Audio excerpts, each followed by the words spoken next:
Well, howdy do, buckaroos. This is Joe Leydon from Cowboys and Indians magazine, and it is my pleasure today to speak with Ms. Anne Rapp, who has toiled in the screen trade for a long time. She is probably best known to many of us as the scriptwriter for Robert Altman's classic comedy drama, Cookie's Fortune, and she has worked as a script supervisor on many projects, but now she's made her directorial debut with an excellent, really exceptional documentary about the late great Horton Foote, The Road to Home.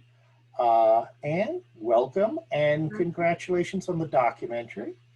And I have to ask the obvious question: how did you get Horton Foote to trust you in the first place for him to cooperate with this project? Oh, well, I met Horton back in 1981. I was the script supervisor on Tender Mercies. And that was one of my first script supervisor jobs.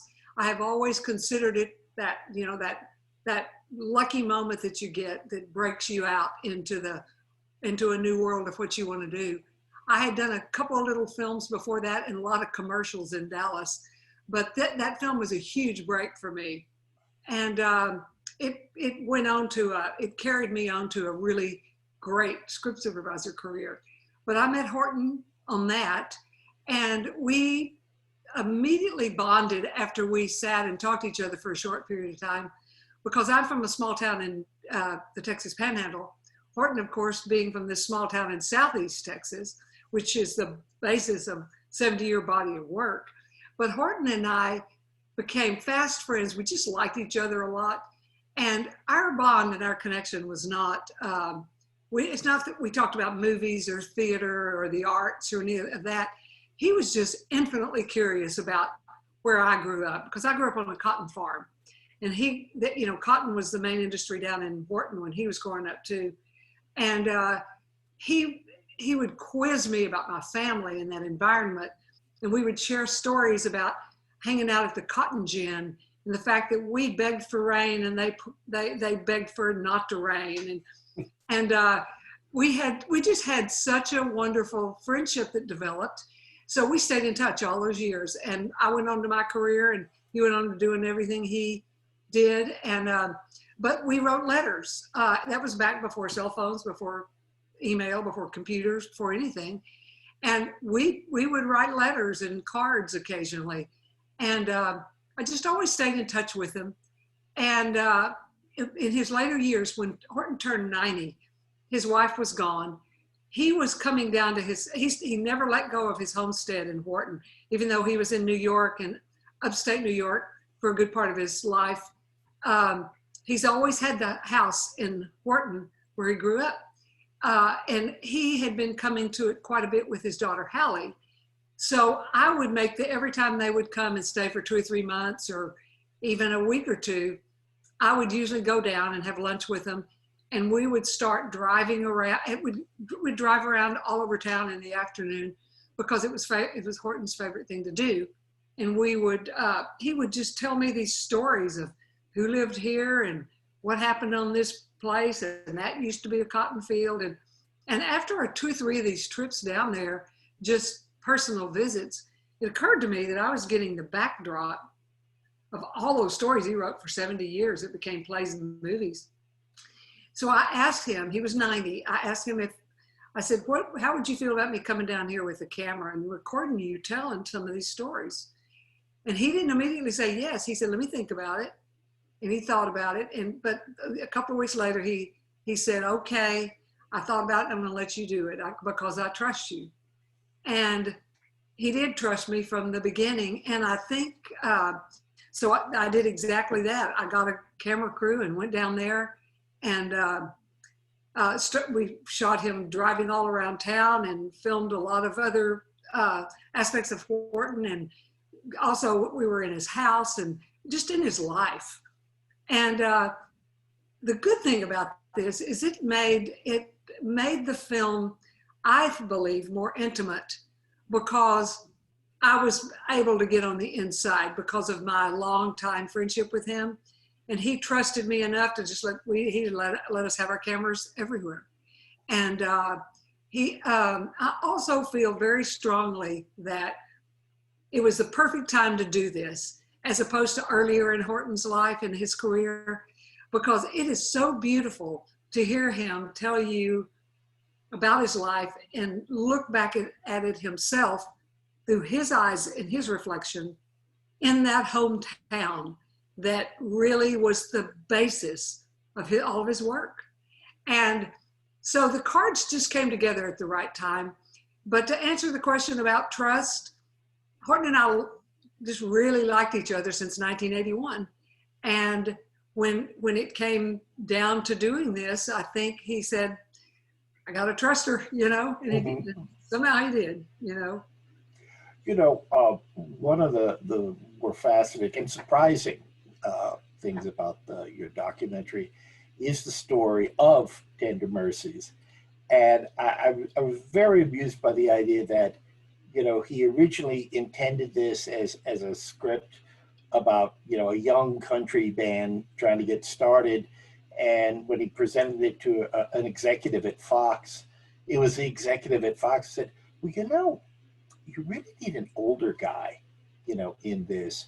Right. And the Fox executive got fired afterwards, you indicate in the documentary, but, Horton Foote took that to heart and it became Tender Mercies with, the great Robert Duvall of the lead role. Right. Talk about, a blessed project, but were you surprised to hear that? Was that a story you'd heard before? Until we interviewed him that day, I'm not sure I had all the details of that. I had bits and pieces of how that came together. But I hadn't heard him tell it in quite as intimate detail as he did on camera that day. I knew that it had originally been inspired by a nephew who was in a band, and that's what inspired the band side of it. But I think I didn't know that how it became the older person. And that's the beauty of Horton, because everything with Horton has to start with something that is inside him and that he knows and he has direct passion and response to. But Horton Foote was always one of those people who also was smart enough and wise enough that a Fox executive of all things would come to him and say, what do you think about an older person in this? And he was open to it. And when he opened up to it, he already had the truth of this other thing happening. And that truth just made as much or more sense to him, And so he let it happen. And there's a lot of people in this industry who would go, what does a Fox executive know? Forget that. That's a bad idea automatically. And that's the beauty of Horton Foote.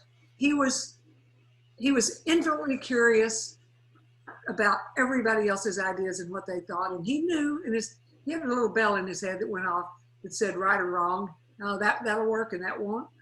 But he didn't have any barriers against anyone. And whoever that person was, they were wise. And, and they were like, that person was lucky that it was in the hands of Horton Foote, that he would take that story and make that beautiful story about the older, washed up, country music star. And with this band playing a perfect side chorus to it. So. Now, he always did strike me as a very a gentle, a generous-spirited gentleman. And I'm curious now, when you're dealing with someone who had this long a career, so many credits, I can understand. Well, I can only cover so much. I can only touch upon certain things. Yeah. And I can understand why you really didn't want to go into the chase or hurry sundown. But I was wondering, were there certain things he didn't want to talk about? He just said, no, I'd rather not chat about that. I would say that Horton would rather than say, rather than be that direct about it, Horton being so gentle and so gracious and so eloquent, you know, Horton would just steer you to something else, you know, and I could sense things that were that he'd rather talk about this, he'd rather kind of not talk about this. It wasn't so much that there were certain things that he had all these, you know, these the elements that were too edgy or anything. It's just that he certainly, like every artist, he had his favorite experiences and his favorite projects and his and there are many that were done. Any artist who does as much work as he did, as many places and as many movies, you're always going to have a few that are not done to your liking because they're collaborative processes, what we do. So Horton, in just his gracious way, would say, let's talk about this instead. And I will say that I have a real close relationship with his daughter, Hallie. And I always had another voice over here saying, let me tell you something about my dad. And she would give me little hints about things. So, you know, I would, but let me tell you something. That man did so much material that I couldn't touch on. I didn't have the time in film to touch on so many things that were beautiful and genius and he loved. And I was telling somebody just earlier today, I have enough material that I love that it killed me that's not in the film on the cutting room floor. I could make another whole film. Oh, yeah. New moments. And because I have endless good stories from him that didn't even make it in the film that I wish could have, but that were you just kind of have to keep these things tight, you know. And so yeah.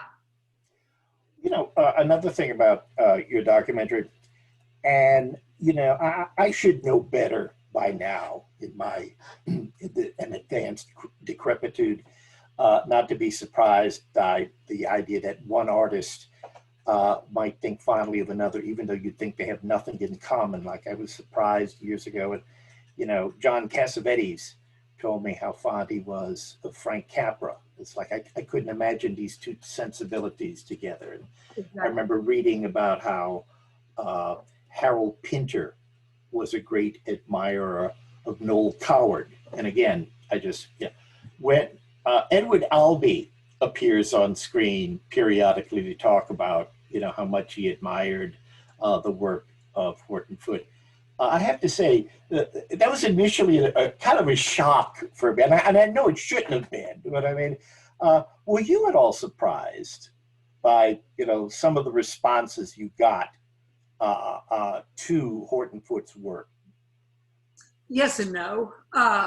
You know, of course, there is such a difference in Edward Albee's work and Horton's work, but you know, they're both artists who know that what is the most important thing in any kind of in a play, and that's where they, you know, cross paths in a play or a story or a film or any of that is for a writer is the truth.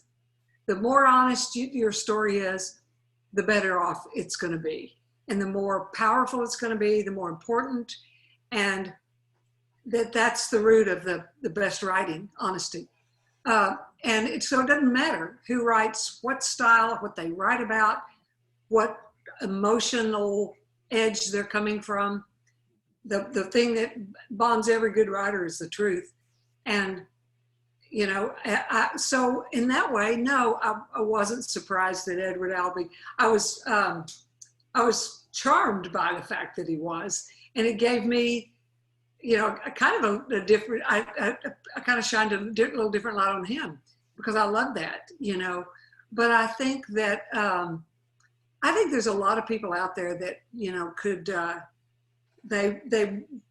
you know, maybe they wouldn't even want to compare their work to Horton, or they wouldn't want to be, they don't see their work like Horton's. And but there's not a one of them that can't say that man is one of the most honest writers, and he's the best way that I've ever been able to describe Horton, and I don't get it right. When I had a poster made for the film, this is what I told the poster art guy. When I did the website, as I was making the film, and I'm talking to my editor, and I'm talking to my folks that are helping me put this film together, all I could say was, Horton's work is simple, straightforward, understated, and elegant. That's who he is. And that's what this film needs to be. This film needs to be as if you've seen a Horton Foote film or play. That's what I want this film to be, because that's who he is. And I think that's what people love about him. And I think that's when people take the time to actually delve into his work, you see it in everything he's written. Well, one other similarity, and it took me a while to really think about this, but with Horton Foote and Edward Albee, they continued writing long into their lives. And near the end of their lives, you could argue were getting even more recognition, or at least more recognition than they had maybe for a few years or a couple of decades beforehand. It's like they were both they lived long enough to enjoy a great third act. Exactly. Yeah. And it's funny because, you can look back sometimes at film, let's just say film directors, or who had these amazing careers and gave us some of the greatest movies, but their best movies were not their films at the end. I feel like I'm not even worthy of calling any of those names, but I'll just say Stanley Kubrick. Eyes Wide Shut and Dr. Strangelove, night and day. And a lot of film directors suffered from that a lot, and that has to do a lot with the tides that turn in the movie business, and also it's really hard to hang on to that top of the heap thing. But the bottom line is sometimes I feel like some of those guys, they lost touch with the common man, because they could not, as much as they tried to stay as normal as possible. When you become big and famous and rich, you're thrown into a world where you don't deal with the common man quite as much. You don't go pick up your cleaning. You don't fill up your gas tank. You don't deal with the common everyday guy, And I think it takes someone who somehow maintains that touch. I don't know anything about Edward Albee's personal life, so I don't know what he did to stay there. But I can tell you that Horton, he would come down to his hometown, Horton, and spend 2 or 3 months writing. And he'd walk around town, and people knew him, and they knew, we think he's a big deal. We're not sure what he does. He does something big. And they'll talk to him about fixing the tractor, and they'll talk to him about the weather, and they'll talk to him about, the cotton crops, or now the rice crops. And Horton stayed rooted that way. And that's why his storytelling never lost touch with that. Because when you lose touch with that, your work suffers. And that's my theory. I don't know if that's right, but that's my theory. Well, also another Texas writer, Larry McMurtry, has drawn upon his own experiences in Texas and changed the names of not only people, but the towns in which they resided.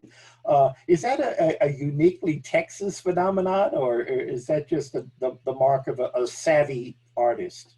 I think it's just the mark of a savvy artist. I mean, William Faulkner, is famous for it. And I think there's a whole lot more of them out there too, that, they write a lot of, of course, Texas and Faulkner, of course, being in Mississippi. Mississippi is another place that's kind of close to my heart. And my muse kind of drifts between Texas and the deep South for some reason. I don't know why. I spent some time in Oxford, Mississippi. But honestly, any good writer pulls from their own experiences and pulls from the own world that they know and people they've crossed paths with, and we all do it, you know. Yeah, but you change the names to protect the innocent. You know, you just know to do that, and it also gives you. It's not just that, honestly. Writers have that great leeway to take something that's real over here that they really want to write about and capture and feel like there's a story here and I want to make this story happen. But the beauty of writing fiction, which is what plays and movies are, it's fiction.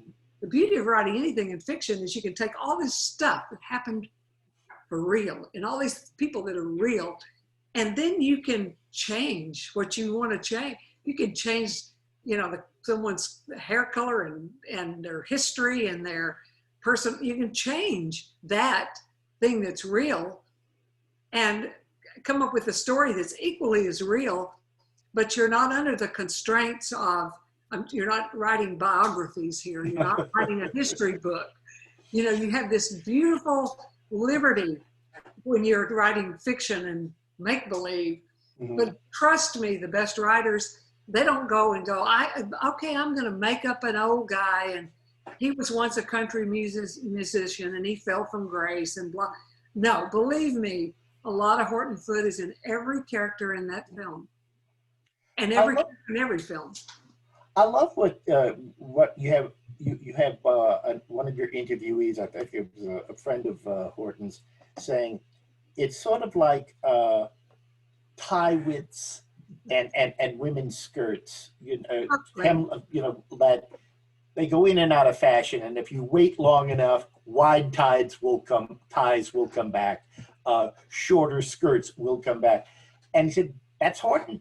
He had periods where maybe he was out of, quote unquote fashion, but then he was in fashion again, and he was in fashion for a goodly part of the later years of his life, the years that you got the chance to talk with him.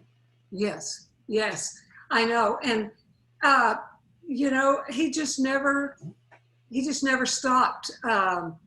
When I tell you, when you know what in his case, or let's just say writers, you know what a writer is made of and how they keep writing and when times are bad.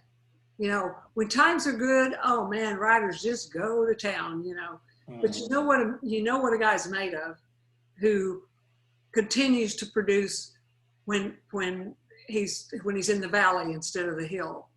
And it's hard. It's really hard. He did have this dry period in the 60s and 70s, and he had moved his family up to New Hampshire. And Horton, he had this other thing that he loved, and he loved antiques and antique furniture, and he had a lot of beautiful antiques in his house. And so did his wife, Lillian. And I think there were times where Hallie has told me that, Horton he would get a little dejected at times, and he was like, well, if the money just doesn't, if for some reason the money didn't come in at all, then I can always maybe just open an antique store. So he had a plan B. But because Lillian was so strong in his relationship with her and in their lives, and Lillian believed in him just as much as he believed in himself. And she was like, no, you're going to keep writing. We're going to make do. We're going to figure this out. And he never really actively was going to go do that. The man was never going to stop writing. No.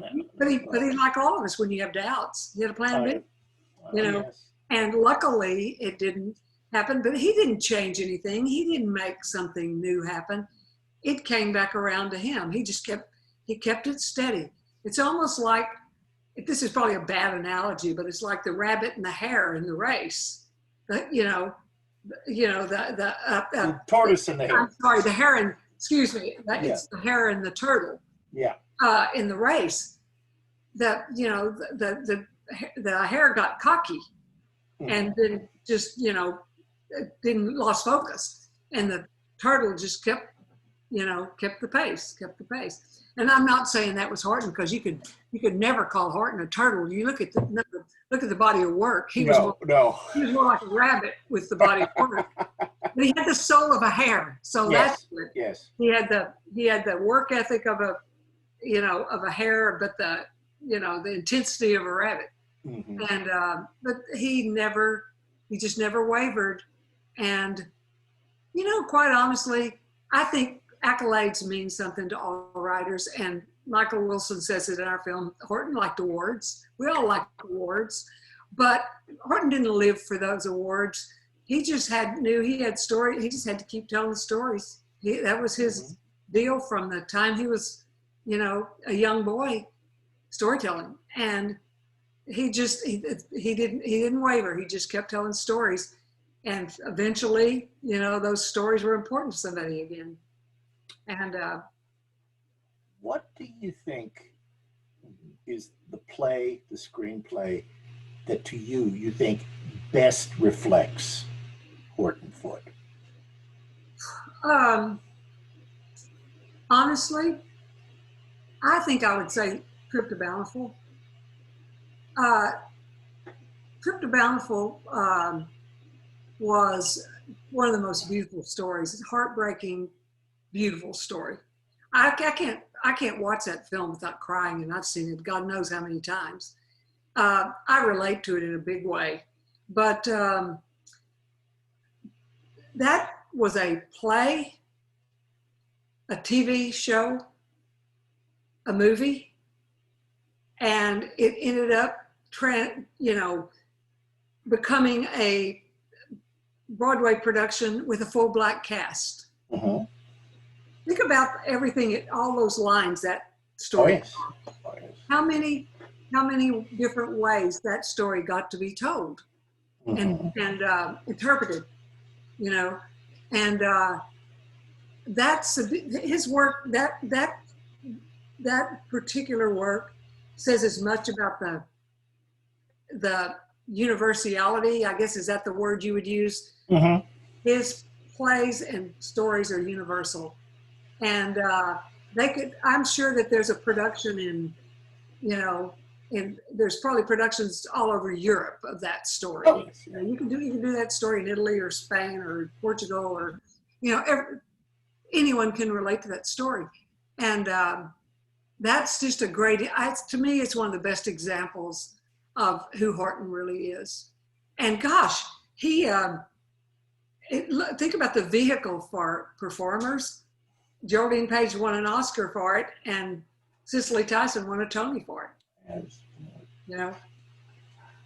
A couple of final questions. Do you think Horton Foote could have prospered, could have developed his talents, could have had the voice he did, had he lived anywhere else but Texas? Yes, I think that guy was capable. You could have put him in any state and he would have found that voice